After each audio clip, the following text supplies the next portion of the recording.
All right. Welcome everybody to the 2026 webinar.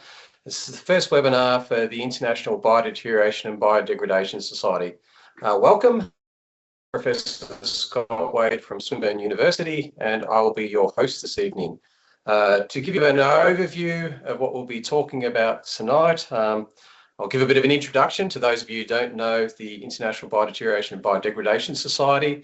And then we're very fortunate to have three experts from Australia that I'll introduce shortly, talking about different aspects of microbial corrosion, in particular with an Australian, I suppose, context, but looking at different challenges that we actually have in different types of applications of microbial corrosion in marine, oil and gas, and the concrete spaces.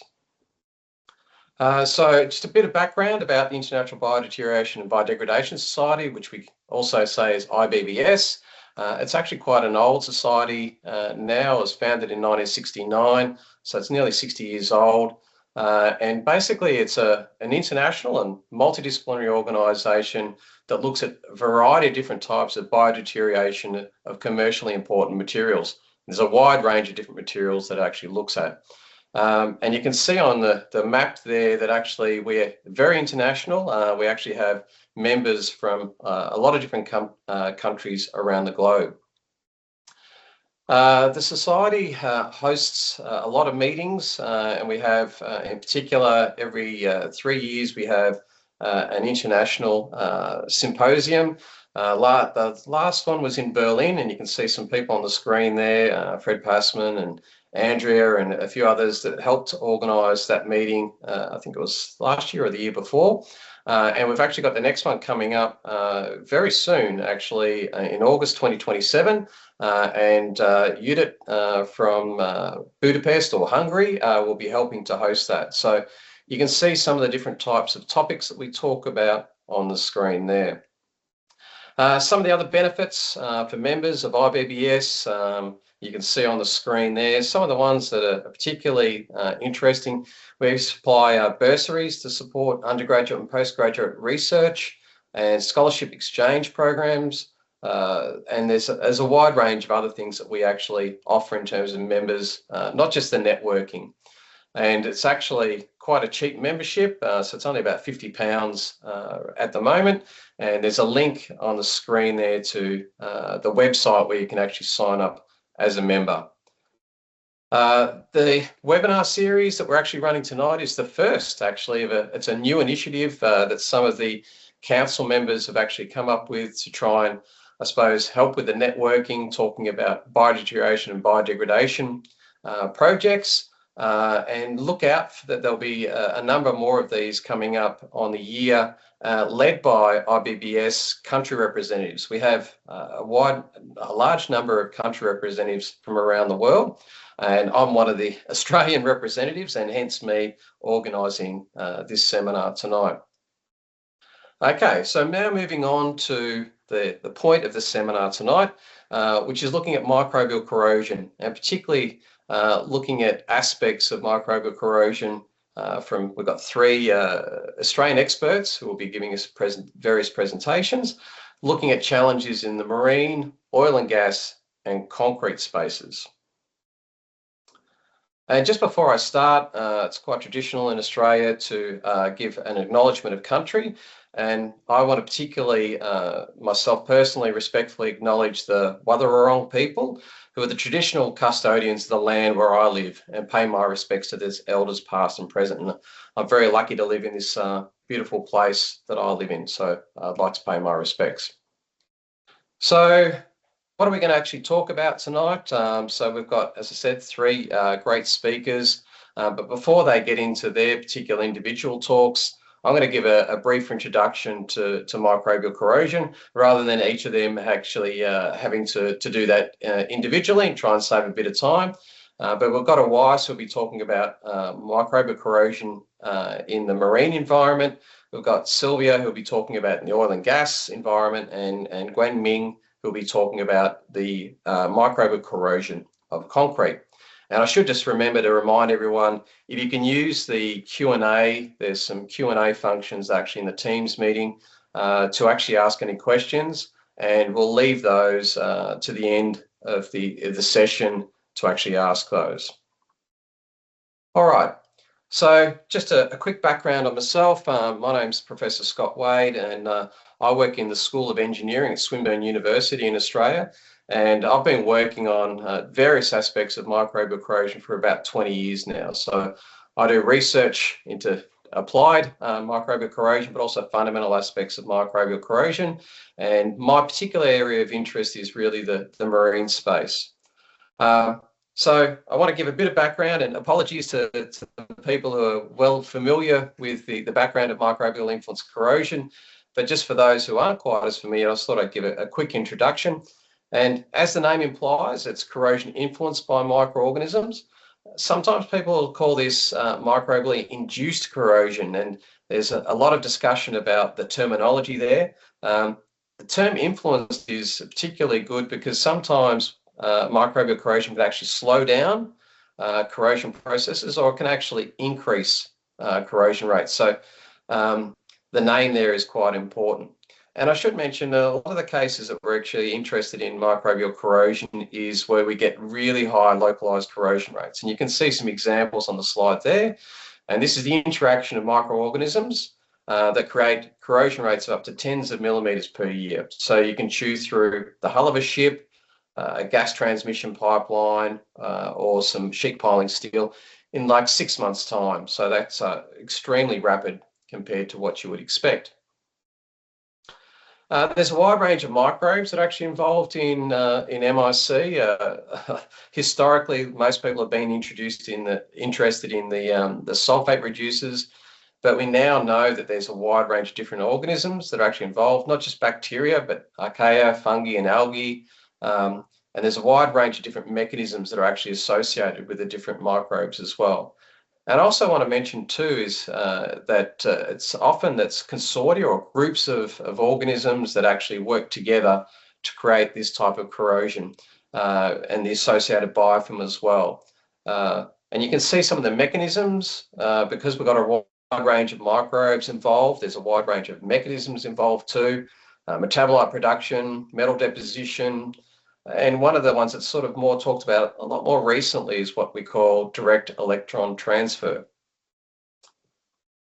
So why is it such a big problem? Well, there's huge costs associated with MIC, and there's some estimates that people have said that it costs about 20% of all corrosion costs. If you estimate that corrosion, and there's various organisations that have done studies of this, that corrosion in general costs about 4% of GDP. If you look at the numbers, that's about $90 billion just for MIC using the 2025 numbers for gross domestic product. And I should also mention that MIC isn't new. It's been around for a long time and people have been talking about it for a long time. You can see on the right-hand side of the slide here an example of a paper back from 1910. So it's been around for a long time, but we're doing a lot of work at the moment to try and increase our understanding and try and look at ways where we can actually prevent this. And it occurs in a wide range of different areas too. You can see on the slide here, a wide range from oil and gas storage, transmission pipelines, fuel and other areas of aircraft, marine applications, buried pipelines, shipping, a whole wide range of areas that MIC can cause very distinct and problematic issues. One of the key challenges with MIC is that it's a very multidisciplinary topic. We like to talk about this a lot in MIC, where it's the combination of materials, microorganisms, and media, or MMM, that actually, it's that combination that will actually cause you to get the MIC. And so what you actually need is a really strong understanding in each of those areas to try and work out what's actually going on. And the current best practice in terms of understanding and trying to diagnose MIC is actually exactly that. So it's actually trying to get as much information you can from the microbiology, the metallurgy, environmental chemistry, and the operational conditions. And you need that combination of evidence to try and work out diagnosing MIC. So I don't want to talk about too much more because I know our speakers have got some really interesting presentations coming up. But hopefully that's given you a bit of a flavour, a bit of an update if you didn't know too much about MIC. And now what I want to do is actually welcome Dr. Awais Javed, who's actually, I'll just give a brief biography of Awais. He's a certified materials professional and a research fellow in the School of Engineering at Swinburne University, where I work. And he completed a PhD in MIC back in 2015. So he's currently working on a number of corrosion materials related projects with various academic, industrial, and defence partners. And I'm not going to stop sharing, and hopefully, Awais, you can start sharing your screen and start giving your presentation. All right. Thank you so much, Scott, and thank you for inviting me to speak in the very first IBBS webinar series. It's a real honor to be the part of this inaugural session. So my research focuses on microbiological influence corrosion, or MIC, of various metal and alloys. So I have been working in this field for almost 15 years now, looking at how microbes interact with different engineering materials, and sometimes in ways that surprises us. So today I will be talking about the marine microbial corrosion and fouling, a topic that becomes increasingly important as we rely more and more on metals and alloys in harsh environments. So let's begin. So our group has done extensive research on a wide range of materials and alloys, but today, cautious of time, I'm only focusing on copper nickel alloys. Copper nickel alloys, generally known for their excellent corrosion resistance and even antibacterial properties, which is why they are widely used in marine sectors. Everything from piping system to heat exchanger on ship and submarines, mainly made up of copper nickels. But despite their strength, there are reports of rapid MIC failures. In some cases, copper nickel piping develop severe pitting within just a few months of service. So that raised an important question: why these materials, which should be robust, corrode so quickly? And that's what led us into this research. So in this presentation, I'm addressing two key research questions. The first one focuses on passivation, specifically how effective current passivation treatments are at protecting copper nickel alloy from MIC. So copper nickel alloys are typically passivated before deployment, and it remains unclear how effective that protection is once biofilm begin to form on these substrates. The second question that I'm trying to address is the impact of fouling, both hard and soft. In marine environments, materials are exposed not only to microbes, but also to organisms such as algae and barnacles, which significantly affect the surface conditions. So we're trying to investigate how these fouling communities influence and potentially accelerate the MIC, with a particular focus on Australian marine waters.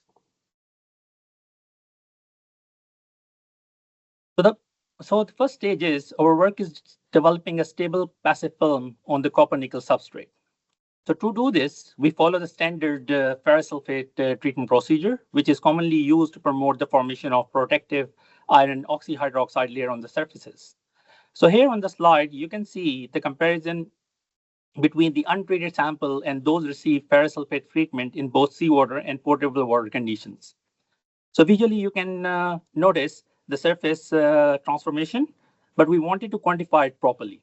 So what we did, we used FIB SEM to measure the thickness of the film that formed as a result of these treatments. And it shows that in both cases, the 1.6 micrometer thick film form on in both conditions. And we also want to confirm whether we get the expected iron oxyhydroxide film chemistry on the surface, for which we have performed the XPS analysis. And here you can see the high-res XPS spectra, which actually clearly shows the presence of iron oxide film on the surface, which means the protective layer is present. So overall, the passivation works exactly as we are planning. So after forming the passive film, the next stage was to test how these treated samples actually behave in terms of corrosion. And here I'm talking about the corrosion, abiotic corrosion performance in seawater, that is without the microbes in seawater. So you can see the results, the LPR results, which shows the corrosion rate on the left. What you saw there the ferrous sulfate treated sample shows significantly lower corrosion rate compared to the untreated sample.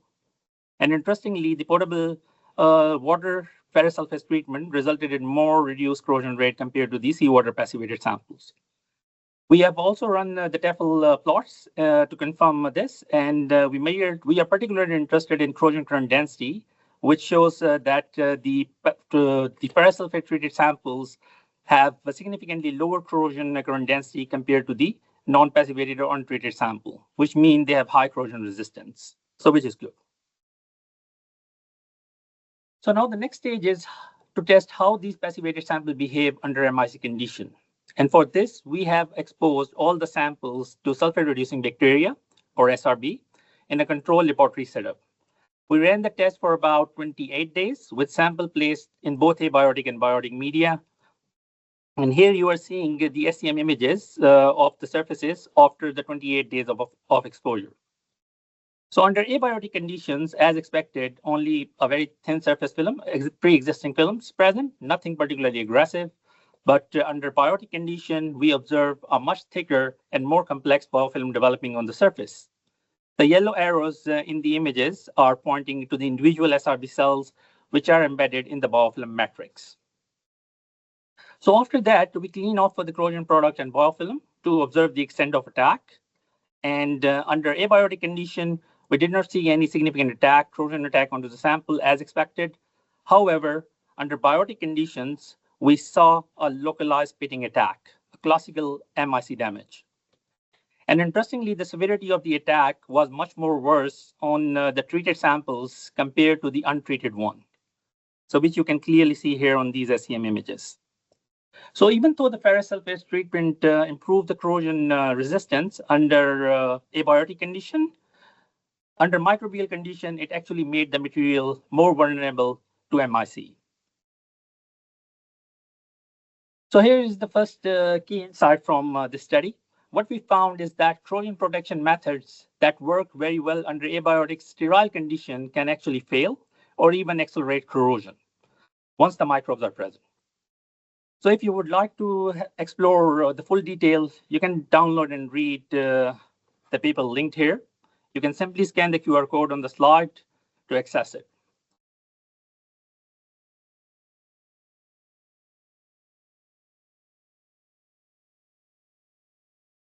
All right, now let's move to the second part of the presentation, which looks at the impact of fouling on the copper nickel corrosion.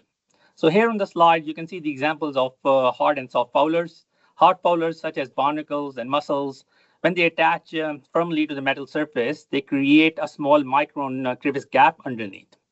The hypothesis is that the microbes enter and grow in these tiny gaps, and once the condition becomes favorable, they trigger rapid and very localized corrosion. On the other hand, you can see soft foulers, which include algae, sponges, and general biofilm and slime layers.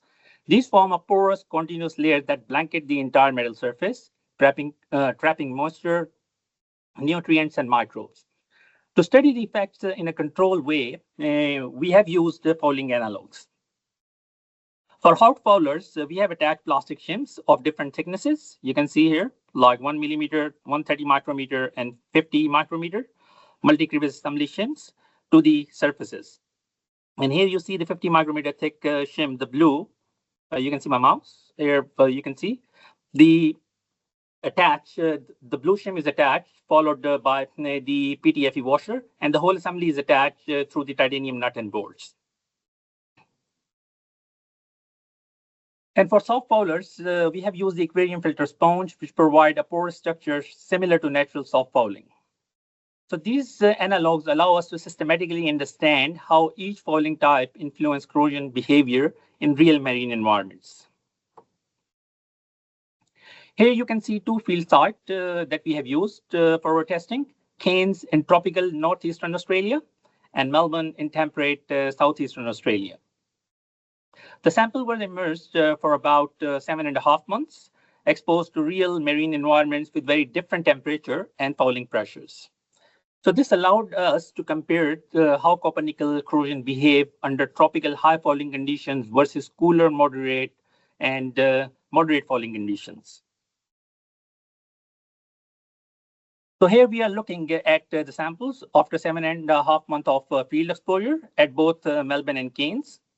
On the left side, you can see the hard fouler samples at the start, pretty clean, and after 7.5 months of exposure at Melbourne and Keynes. On the right side, you see soft foulers samples, an example at the start, pretty clean, and after 7.5 months of exposure, both at Melbourne and Keynes. So the key point here is we saw a clear visual difference between the two environments. So Melbourne shows moderate fouling and corrosion, while Keynes, because of its warm tropical waters, develops much heavier fouling and more aggressive surface changes. So these images give us a good sense of how strongly the environment influences the corrosion and fouling behavior of copper nickel alloys. So after that, we remove the analogs, both hard and soft fouling analogs. We clean the surfaces and we examined the surface at the point of interest, like around the fouling analogs. We're using 3D optical profilometer to quantify the surface damage. And here is an example of 130 micrometer crevice gap. The results show clear difference between the two sites. The Keynes exhibited almost twice the crevice depth compared to the Melbourne. So this highlights how much aggressive the tropical environment is, even under the same crevice conditions. So let's see the results for the soft fouling condition. What we found was consistent with the hard fouling results. The Keynes samples again show almost twice the crevice depth compared to the Melbourne one. Another interesting point is the corrosion caused by soft fouler is actually greater than in the hard fouler scenario we see in the previous slide. We also carried out the 16S microbial sequencing to identify which microbes are present in different locations. For example, under hard fouler analogs or soft fouler analogs on the exposed surface at outside the analogs and in the surrounding seawater. We are still analyzing the data, but the goal here is to see whether we can link specific microbial groups to the accelerated corrosion we observe on these samples. And once the analysis is complete, we hope it will give us a clear insight into which microbes are actually driving the MIC processes in these fouling environments. So the key insight here is the natural fouling. So despite the antibacterial properties, the copper nickel alloys, natural fouling dramatically increased the MIC risks of these alloys. The soft fouling environment were especially aggressive, particularly at tropical Keynes site.